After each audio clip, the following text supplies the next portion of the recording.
Testemunhos Seletos, volume 2, capítulo 27. A importância do sábado. Os que ocupam posições de responsabilidade devem cuidar que suas palavras e exemplos sejam de modo a levar o povo a corrigir seus pontos de vista e costumes. Devem cuidar que de maneira alguma amesquinhem os reclamos de Deus. Porque o quarto mandamento é tão geralmente desconsiderado, devemos ser tanto mais zelosos e decididos em buscar honrar esse preceito da santa lei de Deus. A terceira mensagem angélica é que devemos apresentar ao mundo. Nisto tem Deus uma prova para nós, e se atingirmos a norma, seremos um povo peculiar. Quem quer que obedeça ao quarto mandamento, verificará que está traçada uma linha divisória entre ele e o mundo. O sábado é uma prova, não uma exigência humana, mas a prova de Deus. É aquilo que distinguirá os que servem a Deus dos que não o servem. E em torno deste ponto sobrevirá o derradeiro e grande conflito da luta entre a verdade e o erro. Geralmente, entre nosso povo, o sábado não tem ocupado a exaltada posição em que Deus o colocou. O mundo é um instrumento que peneira a igreja e prova a genuinidade de seus membros. O mundo oferece engodos que, uma vez aceitos, colocam o crente de modo que sua vida não se acha em harmonia com a fé que professa. Sociedade com os incrédulos. Alguns de nossos irmãos empenhados em negócios não têm guardado o sábado segundo o mandamento. Uns têm mantido sociedade com incrédulos, e a influência desses sócios violadores do sábado tem tido sua influência sobre eles. Alguns têm sido tão cegados que não discernem o perigo de tais ligações, mas esse perigo é simplesmente maior pelo fato de não ser percebido. Ao passo que um sócio professa observar o sábado, o outro, com os empregados no serviço, continuam com o negócio da firma. O observador do sábado, conquanto não esteja exteriormente empenhado no trabalho, não pode desviar o pensamento dos assuntos comerciais. Se bem que talvez se esforce por guardar o sábado, não o guarda. O Senhor o considera transgressor. Mesmo em relações e negócios, não podemos, sem envolver princípios, unir-nos com os que não são leais a Deus. O que um sócio pensa ser proibido pela consciência, o outro permite. E isto não somente em questões religiosas, mas nas transações de negócios. Um age por motivos egoístas, sem consideração para com a lei de Deus ou a salvação da alma. E se o outro ama sinceramente a Deus e a verdade, ou deve haver sacrifício de princípios, ou frequentes e penosas desinteligências. Exigirá contínua luta ou resistir à influência mundana e ao exemplo de seu associado profano. Ele tem grandes dificuldades a enfrentar, pois colocou-se no terreno do inimigo. A única orientação segura é dar ouvidos à inspirada recomendação. Não vos prendais a um jugo desigual com os infiéis, porque que sociedade tem a justiça com a injustiça? E que comunhão tem a luz com as trevas? Saí do meio deles e apartai-vos, diz o Senhor, e não toqueis nada imundo, e eu vos receberei. 2 Coríntios capítulo 6, versos 14 e 17. Ir à escola no sábado. Alguns dentre nosso povo têm mandado os filhos à escola no sábado. Não eram obrigados a fazer isto, mas as autoridades escolares objetaram ao recebimento das crianças, a menos que frequentassem durante os 6 dias. Em algumas dessas escolas, os alunos são instruídos não somente nas matérias regulares de estudo, mas em fazer várias espécies de trabalho, e os filhos de professos observadores dos mandamentos têm sido mandados ali no sábado. Alguns pais têm procurado justificar sua conduta citando as palavras de Cristo, que é lícito fazer bem no dia de sábado, mas o mesmo raciocínio poderia demonstrar que os homens podiam trabalhar aos sábados, porque precisam ganhar o pão para os filhos, e não há limite, nenhuma linha divisória a mostrar o que deve ou não deve ser feito. Houvessem esses prezados irmãos possuído mais espiritualidade, houvessem eles avaliado o caráter obrigatório da lei de Deus como cada um de nós deve fazê-lo, teriam conhecido seu dever e não estariam a andar em trevas. Bem duro lhes foi ver que deviam tomar outra direção, Mas Deus não consulta nossas conveniências no que respeita a seus mandamentos. Espera que os obedeçamos e ensinemos a nossos filhos. Temos diante de nós o exemplo de Abraão, o pai dos fiéis. Diz o Deus do céu: porque eu tenho conhecido que ele há de ordenar a seus filhos e a sua casa depois dele, para que guardem o caminho do Senhor. Gênesis capítulo 18, verso 19. E foi por isto que foram proferidas tão grandes bênçãos sobre ele e sua posteridade.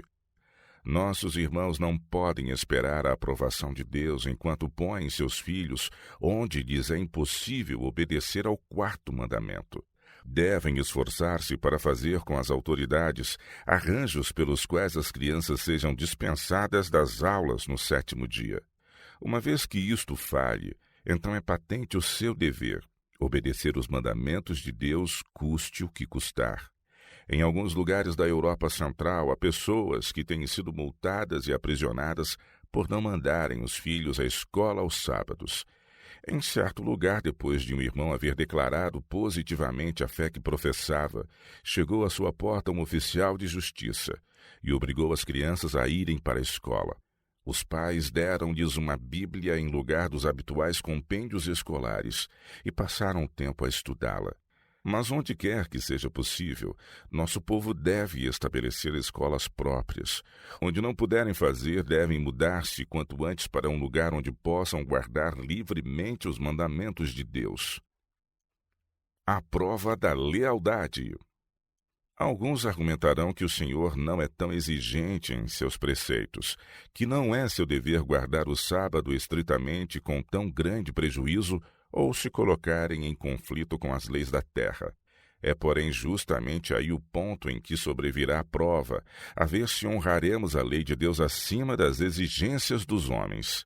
Isto é o que fará distinção entre os que honram a Deus e os que o desonram. É nisto que devemos provar nossa lealdade. A história do trato de Deus com seu povo em todos os séculos mostra que ele exige exata obediência. Quando o anjo destruidor estava para passar pela terra do Egito e ferir o primogênito, tanto do homem como dos animais, os israelitas foram instruídos a pôr seus filhos consigo dentro de casa e pôr sangue nas ombreiras da porta, e ninguém devia sair de casa, pois todos quantos fossem encontrados entre os egípcios seriam destruídos com eles. Imaginemos que um israelita houvesse negligenciado pôr o sinal do sangue na porta, dizendo que o anjo de Deus poderia distinguir entre os hebreus e os egípcios. Haveria uma sentinela celeste parado para guardar aquela morada? Devemos tomar para nós essa lição. Outra vez deve o anjo destruidor passar pela terra. Deve haver um sinal sobre o povo de Deus, e esse sinal é a observância de seu santo sábado. Não podemos seguir a própria vontade e juízo e lisonjear-nos de que Deus satisfará as condições que impomos. Ele prova a nossa fé, dando-nos alguma parte a desempenhar em relação com sua interposição em nosso favor. Aos que satisfazem as condições, serão cumpridas suas promessas. Mas todos quantos se arriscam a afastar-se de suas instruções para seguir o caminho de sua escolha, perecerão juntamente com os ímpios quando a terra for visitada por seus juízos. Caso os pais permitam seus filhos se educarem com o mundo e tornarem o sábado um dia comum, então o selo de Deus não pode ser colocado sobre eles. Serão destruídos com o mundo, e não cairá seu sangue sobre os pais. Mas se ensinamos fielmente mandamentos de Deus a nossos filhos, se os trazemos à sujeição da autoridade paterna, e depois, com fé e oração, os confiamos a Deus, Ele cooperará com os nossos esforços, pois assim o prometeu. E ao passar o dilúvio do açoite pela terra, juntamente conosco eles se poderão ocultar no secreto do pavilhão do Senhor. Cuidadosa observância do sábado. Deus tirou seu povo, Israel, do Egito, a fim de poderem observar o seu sábado, e deu-lhes especiais direções quanto à maneira de o guardar. Os 10 mandamentos proferidos por sua própria voz no Sinai e as instruções dadas a Moisés foram registradas para benefício de todos quantos vivessem na terra até o fim do tempo. Deus deu ao homem 6 dias de trabalho, mas reservou o 7º para si, e proferiu uma bênção sobre os que o guardam e santificam. O dia anterior ao sábado deve ser feito dia de preparação, para que tudo esteja pronto para suas horas sagradas. E o que quiserdes cozer em água, cozei-o em água. Amanhã é repouso, o santo sábado do Senhor. Êxodo 16, verso 23. A misericórdia divina deu direção para que os doentes e sofredores fossem cuidados. O trabalho exigido para lhes prover conforto é um trabalho de necessidade e não violação do sábado. Mas todo serviço desnecessário deve ser evitado. Muitos adiam negligentemente até o começo do sábado pequeninas coisas que deviam ter sido feitas no dia de preparação. Isto não se deve fazer. Todo o trabalho negligenciado até o começo do sábado deve ficar por fazer até que ele haja passado. Cumpre guardar palavras e pensamentos. Os que discutem assuntos de negócios e fazem planos no sábado são considerados por Deus como se empenhassem em reais transações de negócios. Para santificar o sábado, não devemos sequer permitir que nossa mente se detenha em coisas de caráter secular. O domingo é geralmente tornado um dia de festa e de busca de prazer. Mas o Senhor quer que seu povo dê ao mundo o exemplo mais elevado e santo. No sábado deve haver uma solene consagração da família a Deus. O mandamento inclui todos quantos se encontram dentro de nossas portas. Todos os moradores da casa devem pôr de parte suas ocupações seculares e empregar as horas sagradas em devoção. Unam-se todos para honrar a Deus em um culto deleitoso em seu santo dia.